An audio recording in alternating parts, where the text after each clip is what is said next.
pertama saya ingin sampaikan bahwa secara formal ya sesungguhnya kami belum menerima salinan putusan ya atas putusan Pengadilan Tinggi Jakarta terkait dengan perkara ini, karena kita tahu bahwa putusan ini kan baru dibacakan kemarin ya.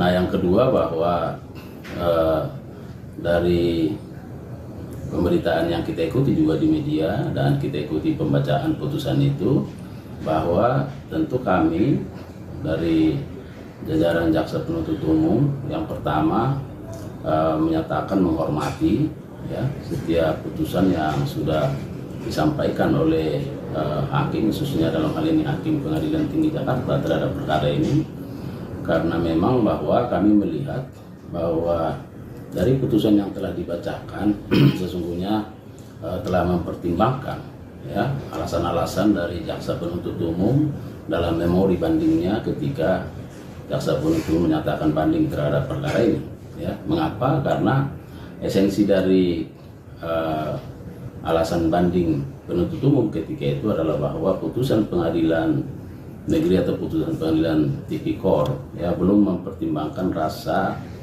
keadilan hukum dan keadilan masyarakat ya, karena kita tuntut 12 tahun dan diputus 6,5 tahun. Dan dalam putusan Pengadilan Tinggi Jakarta justru majelis memberikan putusan yang secara maksimal, yaitu pidana penjara selama 20 tahun dan pengenaan uang pengganti sebanyak 420 miliar dan subsidiar 10 tahun. Jadi oleh karenanya kami melihat bahwa hakim ya pada Pengadilan Tinggi Jakarta sudah memberikan putusan yang begitu maksimal.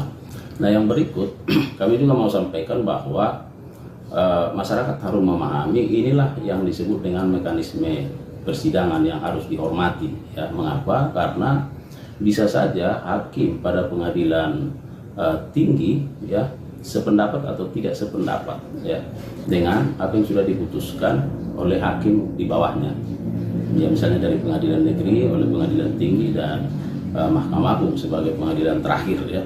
Nah, sehingga kita harus memaknai bahwa mekanisme persidangan ini tentu didasarkan pada keyakinan dari hakim bahwa hakim pada Pengadilan Tinggi Jakarta meyakini dan memberikan putusan maksimal terhadap yang bersangkutan. Tentu ini harus menjadi penghormatan terhadap putusan itu sendiri, walaupun Pengadilan Tinggi tentu tidak sependapat barangkali dengan apa yang sudah diputus oleh pengadilan di tingkat bawahnya.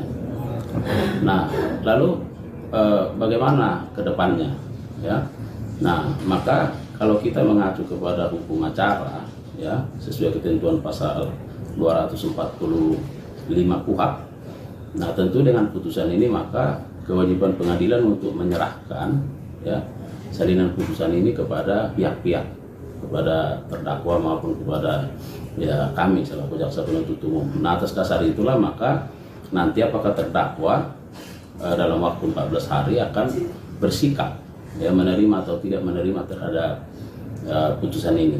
Nah, jika misalnya terdakwa menerima, tentu putusan ini sudah berkekuatan hukum tetap. Tapi jika terdakwa belum menerima, maka terdakwa memiliki hak untuk mengajukan upaya hukum kasasi. Nah, dalam konteks ini tentu kami melihat bahwa putusan ini kan sudah maksimal ya dari sisi penuntut umum, maka kami nanti tinggal melihat bagaimana sikap dari terdakwa ya dalam perkara ini, apakah mengajukan upaya hukum atau tidak. Saya kira begitu.